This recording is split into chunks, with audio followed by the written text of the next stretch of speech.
Hello, everybody. Hello. Thank you for staying here so late. Yeah, in this truck cooling environments project in an ultra cool environment. I don't know if you feel it, but it's more freezing than in an old school data center. So this is the Heat Reuse Subproject outlook. Yeah, this year we don't have lots of things to say because we are changing a couple of things. But we want to tell you what we have done so far and what are our plans in the future. So,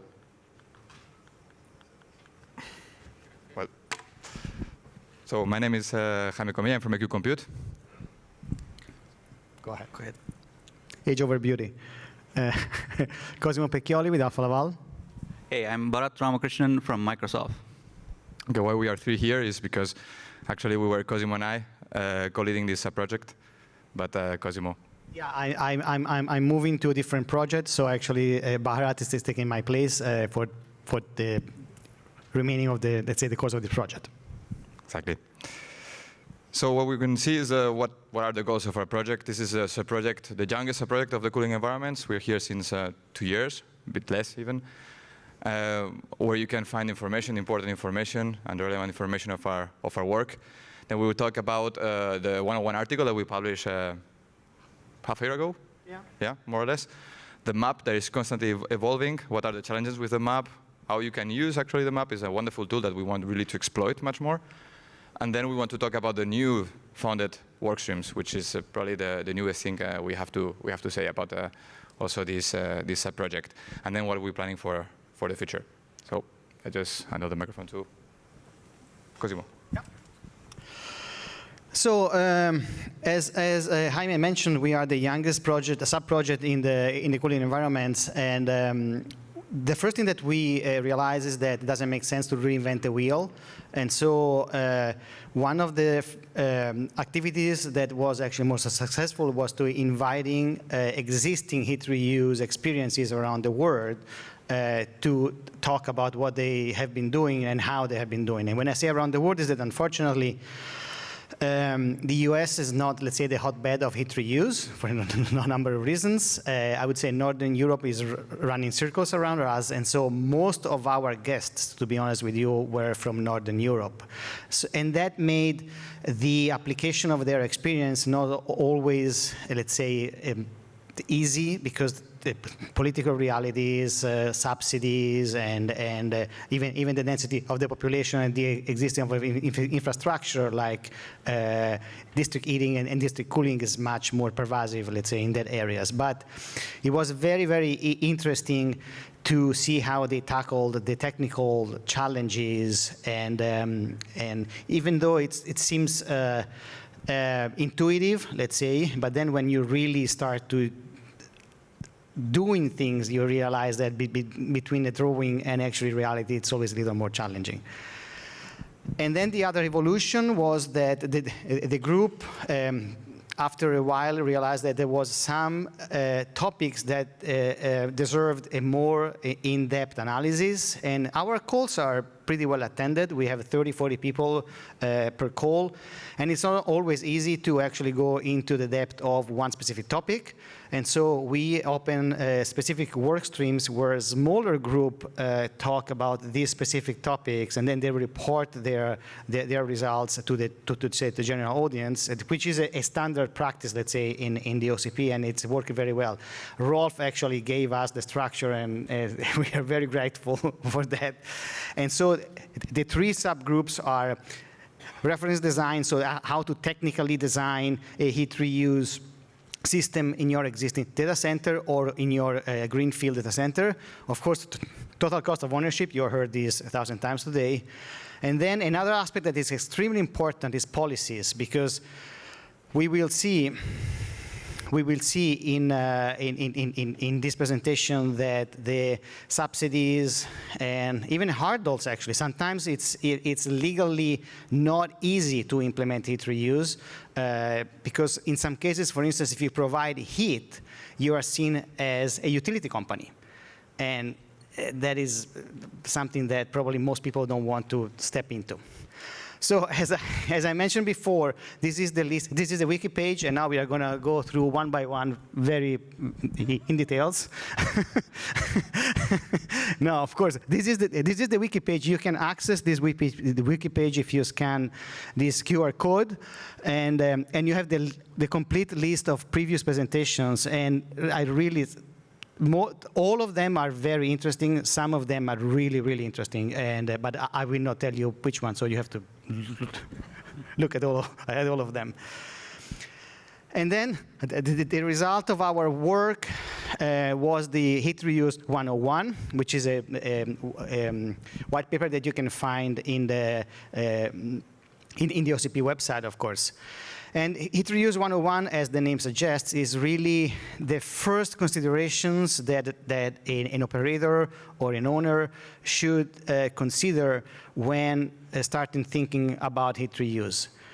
And one of the most important elements is actually the location, the size, and the location of the data center. There are technical aspects like temperatures, of course, but these are obvious. But the location and the size of data centers are fundamental. If you have 100 megawatt in the middle of the desert in Phoenix, or if you have 20 megawatts downtown Manhattan, the heat reuse opportunities are completely different, obviously. But the Heat Reuse 101 goes more into the details of what we are talking about and takes in consideration other aspects. It's a good read. I think it's interesting. And now my successor, who is much better than I am, so. Thanks for being very generous, and I'm happy to be here. I'm here to talk about the heat reuse map, which we as a community, as a team, we've been putting together for most of last year, that shows the different use cases around the globe, especially in the Northern Europe and in the Northern Americas. And I want to point out the great asymmetry between the number of projects between the Northern Europe and the USA and the rest of the world. And we got this, we sourced through a variety of information, some of them through Microsoft's bibliography research, and some through the Dutch Data Center Association, and most of them through our invited guest presentations. We are accruing all these different info. And Jaime and team have diligently added them to the map. I'm going to take you to that spot. So as you can scan this QR code, you would get to see this map, and you could zoom in as well. You can see a lot of different projects, blue and red. The blue are the ones which are up and running, commissioned. The red are the upcoming ones. And for people who are here, if you don't see your data center or if your heat reuse application here, please feel free to let us know. We can have it onboarded here. And we are in the process of also onboarding few more projects that is out there, but that's not publicly available. So we are searching those information. So building this heat reuse map, for example, we, depending on the data center region or the site or the customer, we categorize them. For example, I'm showing a data center based on the NREL National Laboratories in Denver. So these are all typically the data that we look for from a specific heat reuse application, what type of capacity the data center operates, and what type of facility water temperature that they operate, and what type of heat reuse application that is possible next to your data center. So those are the different information that we look for while developing this map. We still have some missing information which we would like to gather to make it more comprehensive for everyone to adapt and scale. So we are still in the process of developing this heat reuse map. But again, I just want to point out that there is a staunch or a stark contrast between the Northern Europe and the Northern Americas for a number of reasons, like Cosimo pointed out, through the policies, regulatory, and planetary reasons. And just want to point out the heat reuse in the Nordics. You can see a number of use cases that's already out there, especially in the the Nordics. And here I want to take a second and tell that here Microsoft also announced recently a heat reuse project in Finland in the Helsinki site. And you can see up north, that's part of the Finland. And it's going to be operational from 2025 summer. We are collaborating with the local utility provider in Fordham to capture waste heat coming out of our data center and sharing it with the local district heating network. And by doing so, we are claiming that we could capture our equivalent of 400,000 tons of carbon dioxide per year by sharing our waste heat, low-grade waste heat, with that of an utility provider. Again, the case here is an air-cooled data center facility where the facility water is coming out at 35 degrees Celsius. And as you know, the talk of the town, as we get into the world of liquid cooling, it's only going to get better. The facility water can go up in the north of 45 degrees Celsius and even above. And we are also investigating into some of the new technologies that could help us get into that spectrum of 50 degrees Celsius and above. Again, showing a gradient in the heat reuse, especially in the northern Europe. Again, you can see the dark or the red equivalent to that we have the district heating lines, which are already out there.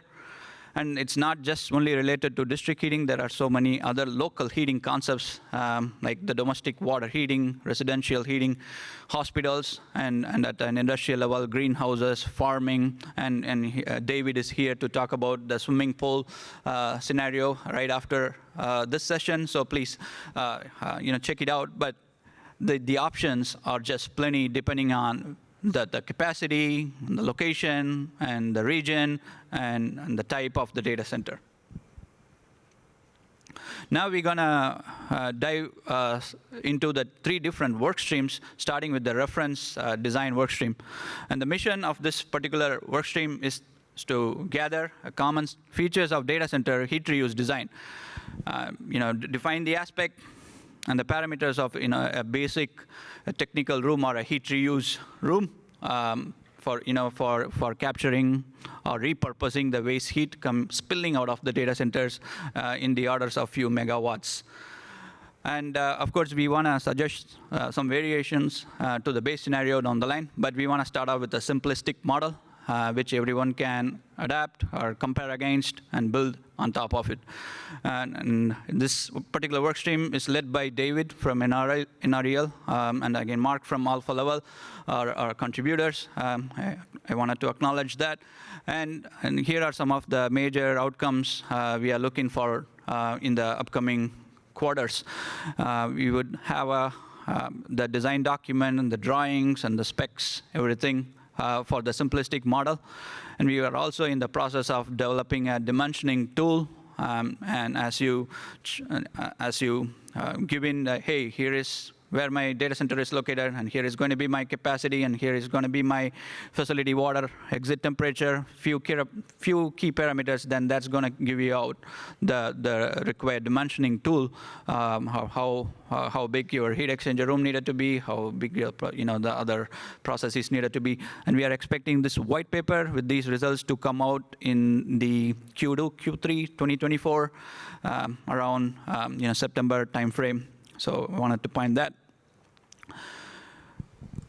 Slightly getting technical, maybe, like I said, the sizing of the heat exchanger could be sized to match the maximum, could be sized to match the need of the host or the off-taker with an upper bound that matches the maximum data center heat that can be captured or capitalized. And here, the heat exchanger or the heat pump station or the heat exchanger room could act as a demarcation point. And I will get to that in a second. I have a nice slide for that. And I also wanted to highlight the past discussions which we carry forward in our ongoing work stream and in our considerations that includes the heat host, which might require backup heating systems when the data center is down, or for a data center build out or some other reason, and also considering a buffer tank and leakage and so on. And here is a simple, very simplistic reference design. And of course, for a 50 megawatt or 100 megawatt campus, the plumbing and the complexities are even going to be difficult. But this is a very simple reference design. For example, the heat from the IT, for example, from a air-cooled data center, let's say it's coming out at 30, 34 degrees Celsius. It's getting into a heat exchanger, and it's exchanging heat with that of the supply from the host side or an off-taker. So here you can see the basic ingredients or the components that makes up both these loops on the data center side and on the heat host side. Or we have pumps, we have temperature and the flow sensors, and we have shut-off valves and filtration systems, very basic ingredients. So we are not introducing anything fancy to capture this. And of course, similarly on the heat host side, you have a bunch of temperature, pressure sensors and flow, which would exactly capture how much of heat you are actually capturing from that of a data center. And like I pointed out, and this is for an air-cooled scenario, would be the heat coming out of the data center would be at 30, 34 degrees Celsius or 35 degrees Celsius. We would capture that in a liquid loop, and you share that with an offtake. And as we get into the world of liquid cooling, 2 to 3 years, or whenever we get to scale that, we are hoping that we would come out at an elevated temperature of 40, 45 degrees Celsius or even above. Here is a quick table with just talking about the different components that goes on either ends of the demarcation point, like we saw in an earlier slide. Finishing off my talk with just one slide, where we are showing a reference design. Thanks to, I want to acknowledge that, where we have the data tanks or the immersion tanks sharing the heat with that of a heat exchanger. You can see a heat exchanger on top, which acts as the demarcation point or a heat off-taking point. At this point, I would like to switch topic to Jaime to address some of the important aspects. Have to speed up. So the next question is, how does this party will cost, right? Because that's the second question comes first. The first is, what do we have to install? Which equipment do we need for heat reuse, depending on what's the application, of course. But how much this will cost? So this is the work stream for TCO Analysis. There we have Peter and Jack. They're not here. Leading this wonderful work stream, and the outcome we want to generate is a model. A model, actually a financial model, of course, with a lot of technical parameters that I will show briefly, and a white paper with the results. So this is pretty much a sum up. Somebody has decided to build up a data center, and a heat reuse is an add-on on this project. That's let's say basic concept on this, and how much this will cost. How much this will, for example, 1 megawatt heat reuse cost. So where we can start, where we can finish, of course, that was a challenge when we started this workstream. At the end, we are focusing the same way in the reference designs is being focused on this heat exchanging room, this place where we are going to draw the line, the interface between the internal wall to the data center and the external wall to the data center. But it depends a lot, of course, on which are the applications that are coming outside.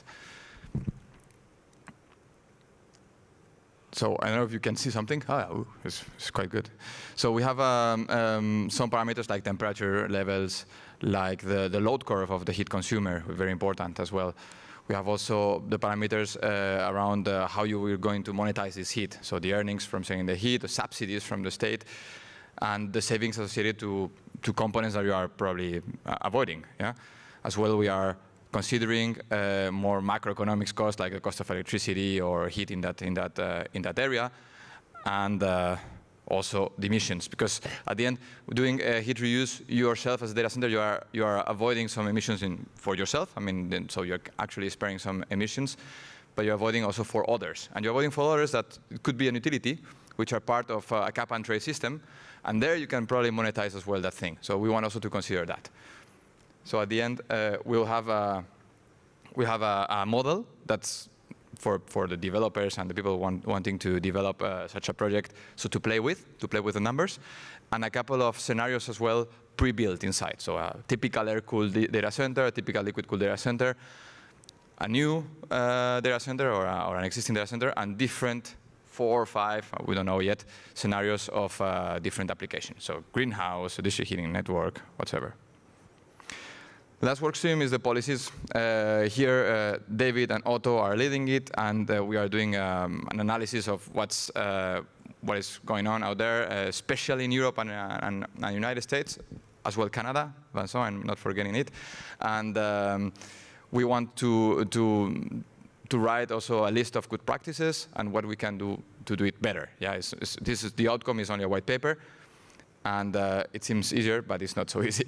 So we are highlighting the opportunities, the challenges, what are the best practices, and a call to action. So we want also to, with this white paper, to enlarge the impact of the OCP and reach some people at the political level and some parties, some decision makers outside there. So that's the idea behind this white paper.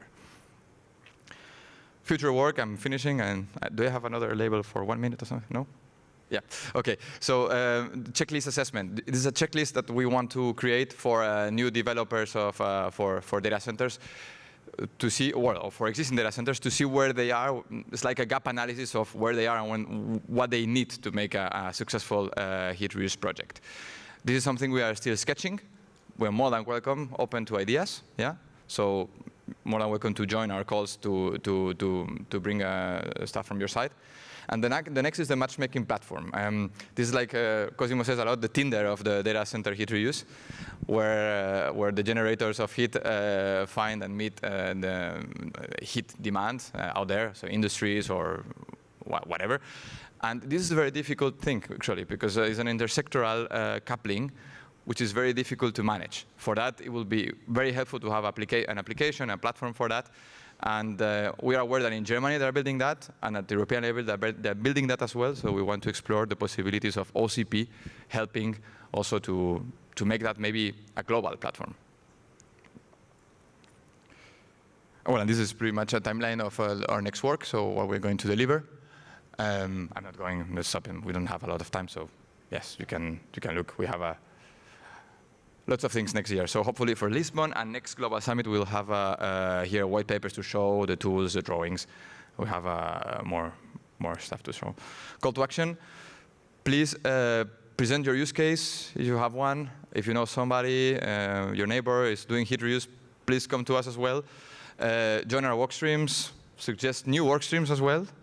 We are really open to more work. And the map. Bharath said that. Is your data center not spot there? Please tell us, because we want to put every data center there. If you know another data center that is doing heat reuse and is not there, please let us know as well. Yeah. So that's pretty much it. Yeah. Thank you very much.